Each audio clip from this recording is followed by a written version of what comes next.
Hey there, Mama Work It Tribe. I'm Marissa Lonick, working mom of 4, lover of all things flow, family, and fulfillment. You're tuning in to the Mama Work It podcast, where we take aim at overwhelm, mom guilt, and exhaustion and swap them out for big dreams, belly laughs, and productivity that actually fits into your life.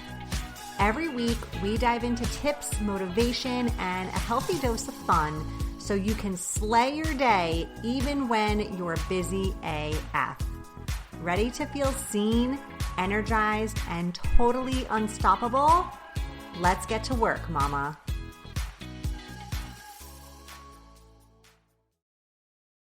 Hey, mamas. Welcome back to another awesome episode of the Mama Work It podcast. So glad you're here. If you are new to Mama Work It, we support women in the juggle of mom life, work life, wife life, fill in the blank life. I am your host, Marissa Lonick, working mama of 4 kiddos and founder of Mama Work It. So excited for today's episode, not just for you, but honestly for me, you guys. So we've got Madison Wetherill. She is the woman behind Cook at Home Mom, where she inspires busy families to embrace wholesome, delicious cooking. Based in sunny Arizona, Madison juggles life as a wife and mom to 3 energetic boys, blending the chaos of family life with her passion for creating meals that nourish the body and soul. Madison's culinary journey began after her college years when cooking shifted from a necessity to a passion. Today, her blog is a trusted resource for approachable, flavor-packed recipes that cater to a variety of dietary preferences, including gluten-free, Whole30, paleo, and keto. With an emphasis on balance and wellness, Madison proves that eating healthy doesn't have to be complicated or diet-focused. It's just about creating meals you love and sharing them with the people who matter most. Her recipes and tips have been featured in publications like Redfin, and she's cultivated a community of over 65,000 followers on Instagram. From slow cooker and air fryer guides to healthy meal plans and grocery tips, Madison's blog is like this virtual dining room where families can find inspiration for everyday cooking. Beyond her own podcast, the Vine podcast, and her second blog, Joyfully Mad, Madison has been featured on industry-leading shows like the Food Blogger Pro podcast, the Biz Chicks podcast, Eat Blog Talk, and the Blogger Genius podcast, where she shares her expertise in food blogging, business strategy, and content creation. And now she can add Mama Work It to that list.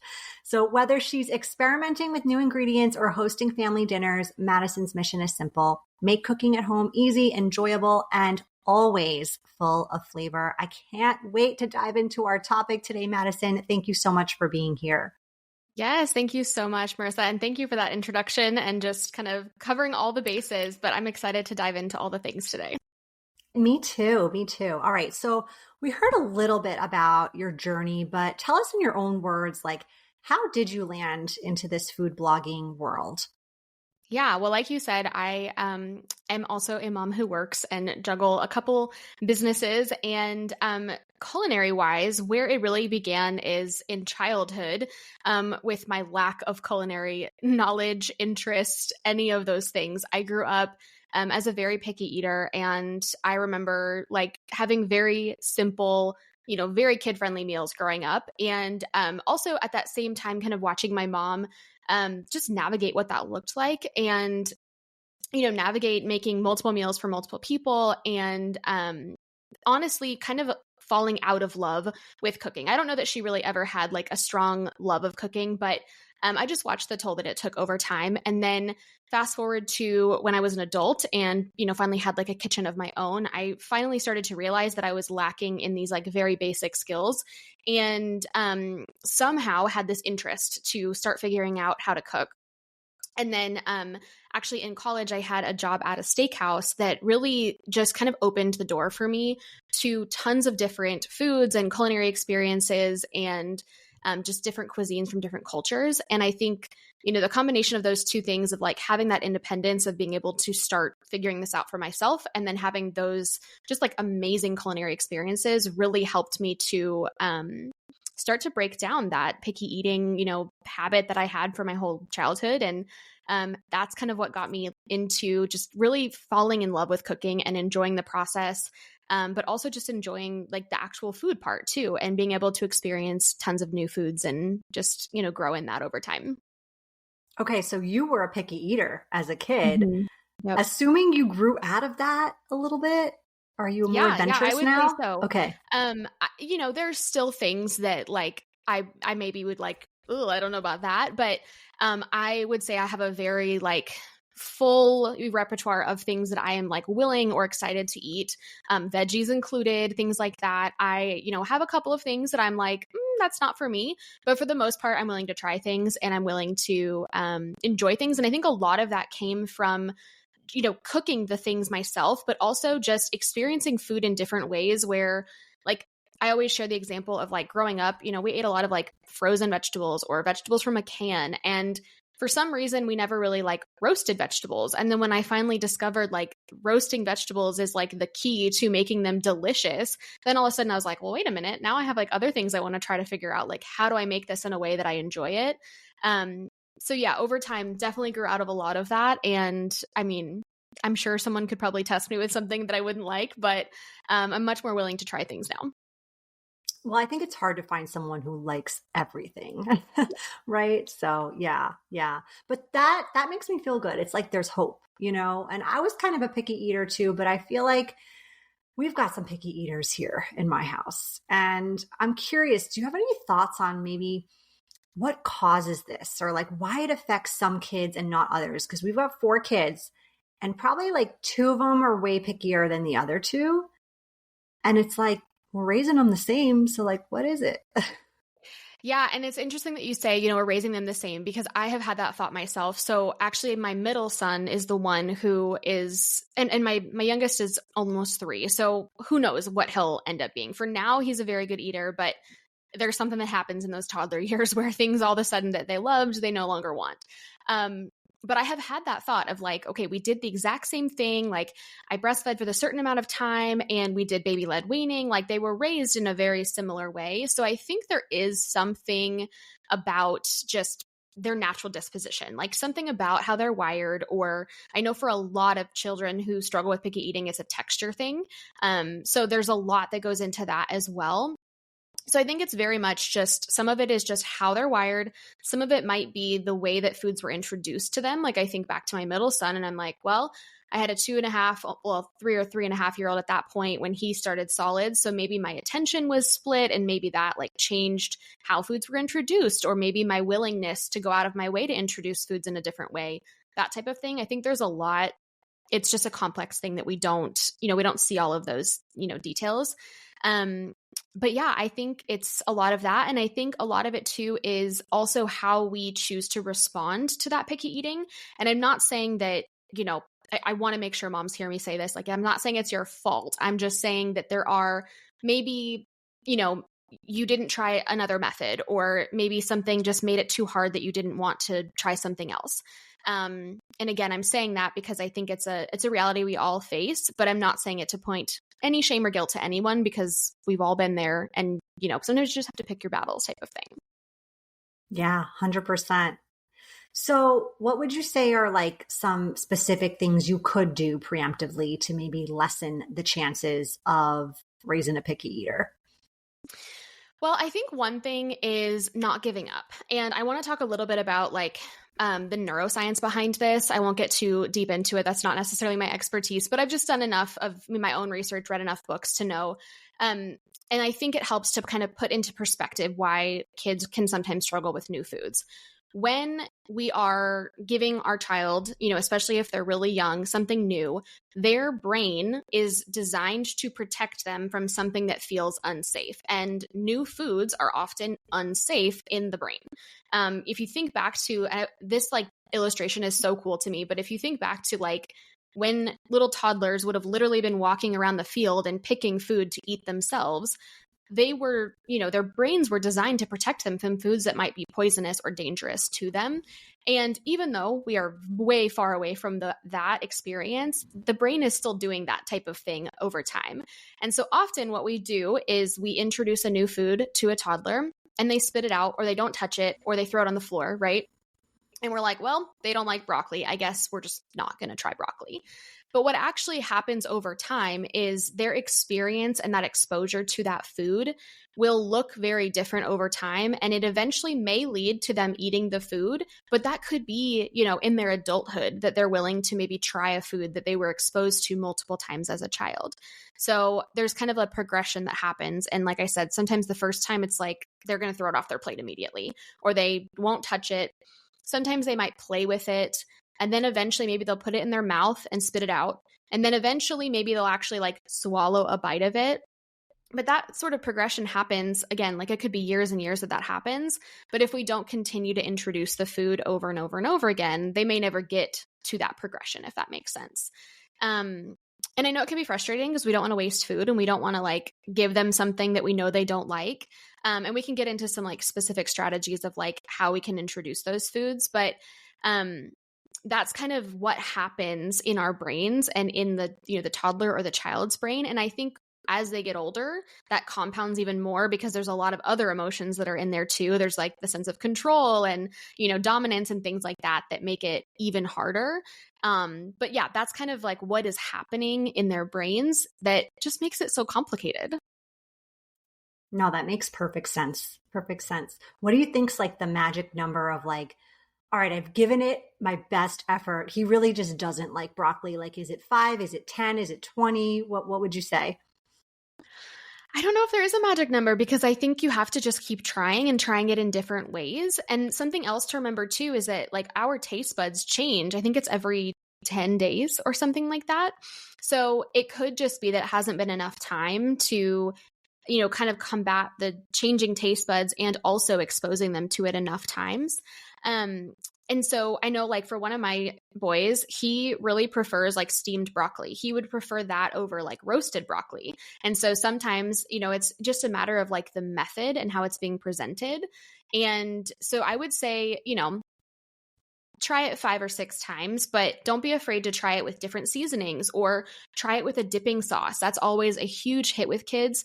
And like, that does not mean that, you're cheating or like, it's not good enough if you're doing some kind of a sauce. Like if it gets them to be exposed to the food, that's a win. And if it gets them to eat it, that's even more of a win. But I think sometimes we underestimate the impact of that exposure. Something else that can help too is even just exposing them to it in the kitchen, even before it's on their table, because there's a lot of pressure that kids like are feeling when you put something new on their plate. There's this pressure of like, I need to eat it to make mom happy. Sometimes maybe even we've like said those things like, mom spent so much time on this in the kitchen and now you're not eating it. And that makes me really sad. Like we can sometimes say things like that just adds to that pressure. So maybe it looks like just letting your kids help you pick it out in the grocery store or help you wash it in the, in the sink or help you chop it. Like those little types of things. No, they're not eating the food, but they're getting exposed to it, which over time has this compounding effect of helping their brain to be like, oh yeah, I've seen that thing before. This is not, something dangerous for me.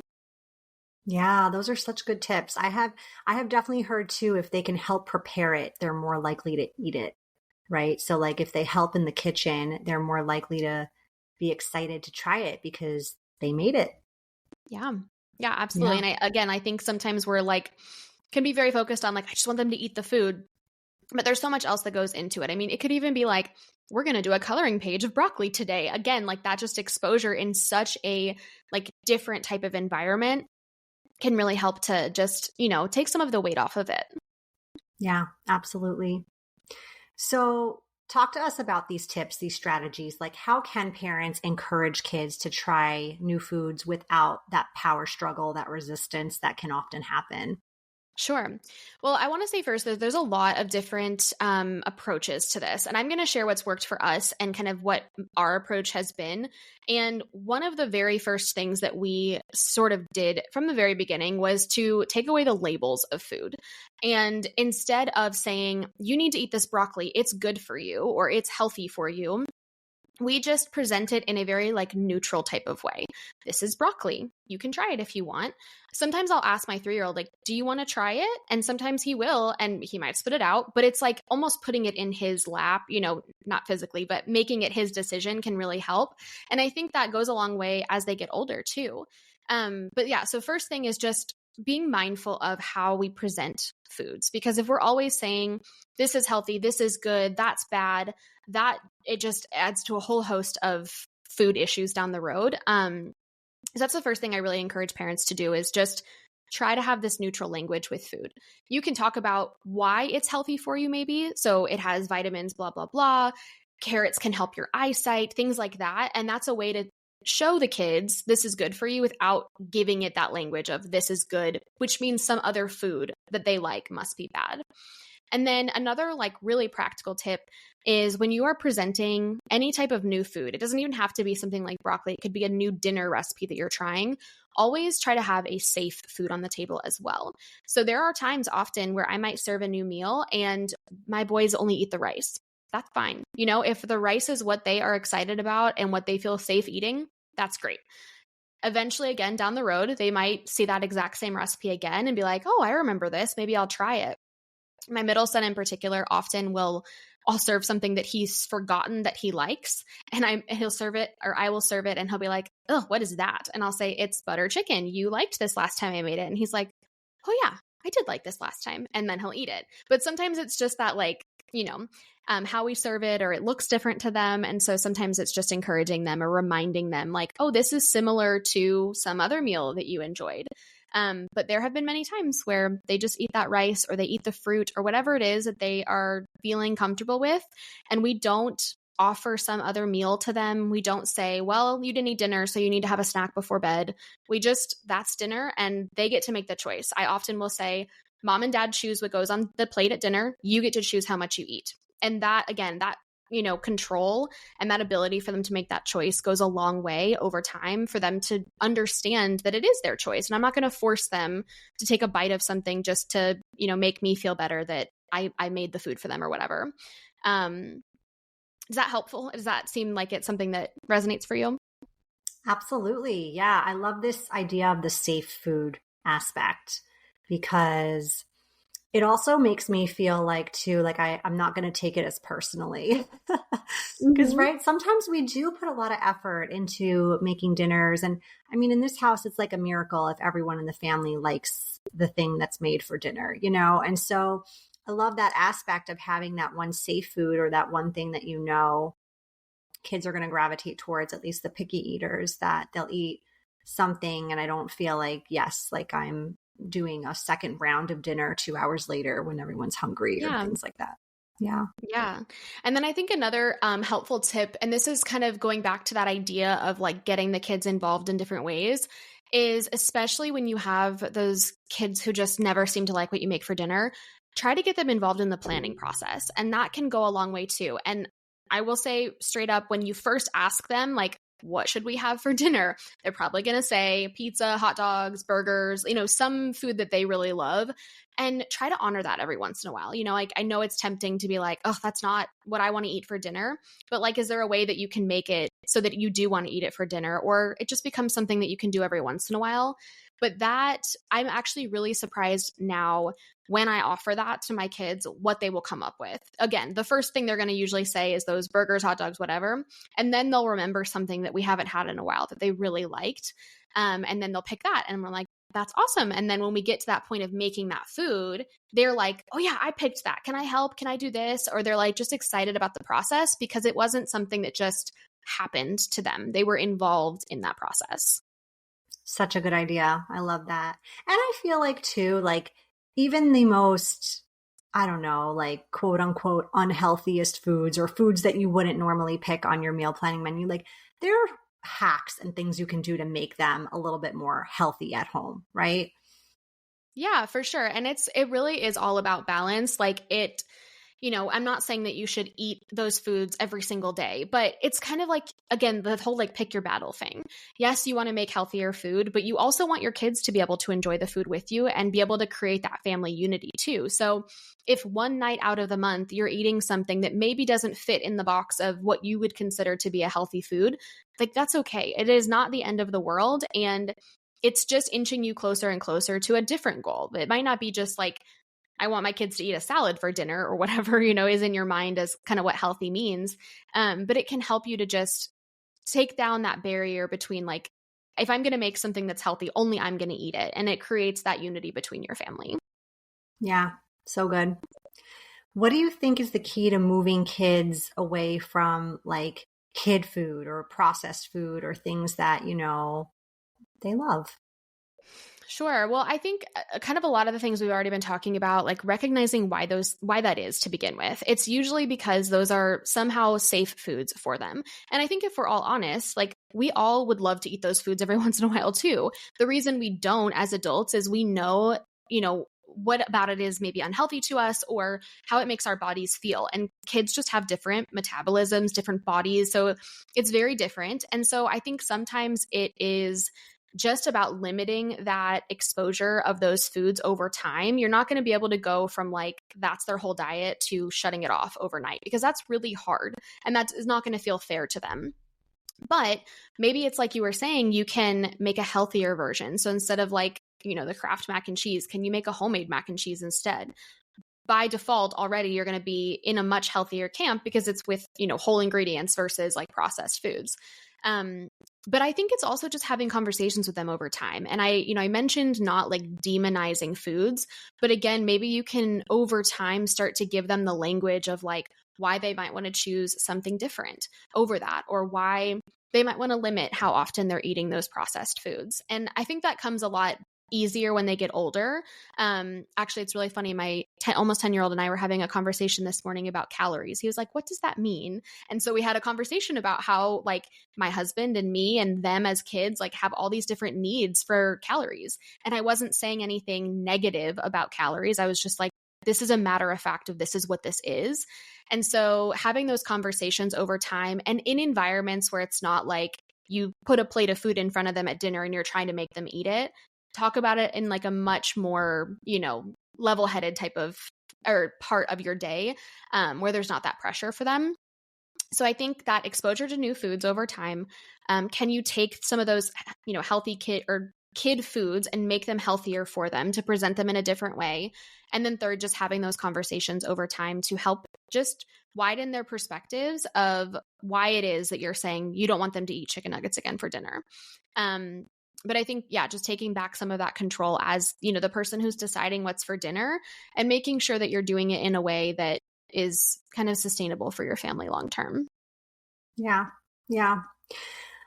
Love this. Can you tell us any personal stories or things that you've experienced in helping your kids develop healthier habits or helping your picky eaters? You said your middle son, I think, is a picky eater. Like, give us like the behind the scenes look in your house of like what's going on, what you're doing, and then we're going to move into our lightning round. Yeah, for sure. Well, so like I mentioned, he does have a tendency to maybe dislike some new foods and things like that. One thing in particular that he cannot stand, we'd have no idea where this came from. He does not like onions. And I mean, if you like to cook at all, onions are in like everything because they're delicious and they add so much flavor and all of that. And so one of the practical things that I do is I make sure I'm not picking meals multiple days in a row that have onions in them because I just know he's going to start to feel like, oh, I can never eat anything, And so I will try to make sure that I, choose some meals that don't have that to make sure that he's, not feeling like he's getting attacked or anything like that. And then every once in a while, we'll have something that does have it in there. And sometimes I might like leave some off on the side so he doesn't have it with the onions. Sometimes I will leave it in there and just show him like, you can pick that out if you don't want it. But I've also asked him lots of questions and I've gotten really curious with him to understand why it is that he doesn't like the onions. Mostly he said texture, that it's just he doesn't like the crunch of it. He will eat raw red onions and stuff, which is very interesting to me. But again, I've just asked those questions over time to kind of understand. And then I've given him opportunities to maybe try something with it. I've chopped, onions super, super small. So it's like you can't really see them. And he'll know that they're in there, but he's more willing to try it. And then other times they might be large, so he can pick around them. So those are kind of some of the practical examples with that particular food. But again, like I mentioned earlier, oftentimes we will serve something and like I know without a doubt that they're not going to eat whatever vegetable it is. And I still serve it anyway. I might just serve like one piece because I, one, don't want to waste the food, but two, I want them to feel like they're not being, attacked with like all this food that they don't want. And that's like strong language, but that's kind of how it feels to them. So it might just be like one little piece of broccoli instead of like the big serving that I might have. Another thing that is just kind of a practical thing is I will maybe talk about like what I like about that. So I might say, oh, I really love that this broccoli is really crispy or it has, lots of flavor from being roasted or something like that. And again, I'm not trying to make them, say those things or feel those things, but I'm just sharing my perspective so that maybe someday they might be curious about trying it themselves as well. I'm trying to think if there's any other. I mentioned the dip thing earlier. So like I would say typically we don't necessarily offer like a sauce with everything, but there are some times when I know something is maybe going to be new to them or that I can just tell they're just not going to eat it. And so I'll have a couple of like maybe homemade sauces, or my middle son, he loves buffalo sauce. So I think the other day I made like some kind of chicken and he was being weird about it. And so I'm like, do you want to put buffalo sauce on that? Sure enough, he did. He ate the whole thing and he loved it. So sometimes it's just, being willing to like make those compromises, but it isn't the same compromise as like, let's make a whole different dinner for somebody else, or like, let's just let them have cereal for dinner later type of thing. So for me, that's like a compromise I'm willing to make in order for him to be able to enjoy dinner with us. Absolutely. Yeah. Such a good idea for sure. All right, Madison, we are at the point in our show where we're going to run through some random fun personal questions just so our listeners can get to know you a little bit better. Are you ready? Yeah. Yeah. I'm very curious which ones you're going to pick. All right, here we go. Well, I have to start with this one. I feel like if you could only eat one food for the rest of your life, what would it be? Calories don't count. Oh man. Yes. I saw that on the list and then I did not think of an option. I would say probably a burger of some kind. So I would switch up like what kind of burger and, bunless, lettuce wrap with a bun, like all kinds of things. Cause I just feel like there's so much variety that you can do within that. And if I had to be stuck to like one thing forever, that would probably be it. That is such a good food blogger response. So much versatility there. Too, because I feel like tacos are very versatile too, but I'm just in a burger mood today, I guess. Yeah, love it. No, so good. So good. What is one app that you just can't live without? Ooh, like my phone is right here. I need to look at it. Actually, there is an app. I haven't been using it recently, but I need to get back into it. And it's one of the apps that actually like shuts down other apps during certain times. And I feel like as a working mom, that is like so important for me. Just because like when I'm working on something and I need to be focused, like I want to be focused. So I think the one that I'm thinking of is called Refocus. And you can actually just like set, limits for certain apps or say like this app isn't allowed during this time. I feel like it's kind of a cheat answer because it's like an app, but it's for no apps. But it's really, really helpful from a like focus perspective. Such a great answer. I love it for the productivity aspect. That's amazing. I haven't tried that. All right. What if you could have any superpower? What would it be? I feel like I would want to be able to like move at super speed. Just to be able to like travel easier. I think it would make, the time to travel so much easier to be able to just like pop over somewhere right away. Yeah. Yeah. All right, last question. What's something most people don't know about you? That is also a good question. I would have formally probably said that I was a picky eater because that's definitely not something that's like apparent in my, life today. I would say the other thing is that I actually double majored in graphic design and Spanish. I originally wanted to do like something in advertising, like using those two things. And I am very far from that nowadays. But that's something that I feel like at this point in my life, being in my 30s, like we don't really talk about like college that often. So a lot of people don't know that. Yeah, good fun fact. Thank you. All right. Well, before we wrap up, tell our listeners where they can find you, get your recipes, find your blog, find your podcast. Give us all the details. Yes, for sure. Well, the blog is called Cook at Home Mom. So you can find that by either Googling that or just going to cookatHomeMom.com. And like you mentioned, we have tons of different recipes that, fit within certain diets, but also are just like very neutral in the diet territory in terms of like they can fit into the box that you need them to fit into. They're very flexible and customizable in that way. I hang out the most on Instagram. So I like to share, videos of like how to make certain recipes. I'm doing like a snack series right now over there. So that's Instagram.com, obviously, slash Cook at Home Mom. And then I actually have something really exciting that's coming out, which is called the Balanced Dinner Club. And it's going to be basically a meal planning service. So you're going to be getting 2 weeks of weeknight dinners specifically that are designed to just take the guesswork out of it. So if you have, questions about like, what is healthy? What should I eat? What should I put on my meal plan? That type of thing. It's going to take all of that guesswork out of it for you, and it will be just provided for you. And I hope that it will really make just eating healthy and eating delicious meals super, super achievable for families. So that is also on the website if you're interested in learning more about that. Awesome. Thank you so much for sharing. Thank you for being here. I can't wait to implement some of these ideas and tips and tricks, because I will say I love cooking, but it takes a toll when the people you're cooking for don't eat it. So yes, for sure. I am eager to check out your site, check out your recipes, and implement those tips. So thank you so much, Madison. Yes. Well, thank you so much for having me. And I definitely hope that they help. And if there's anything I can help you troubleshoot, you just reach out, and I'm happy to chat with you or any of your listeners about like specific things that you guys are struggling with. Awesome. Thanks.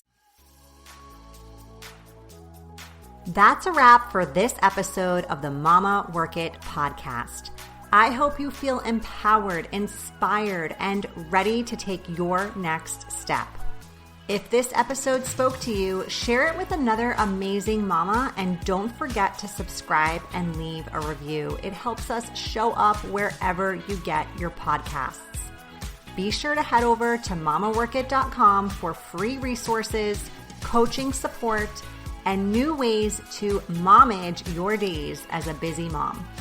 Until next time, keep on working it, mama.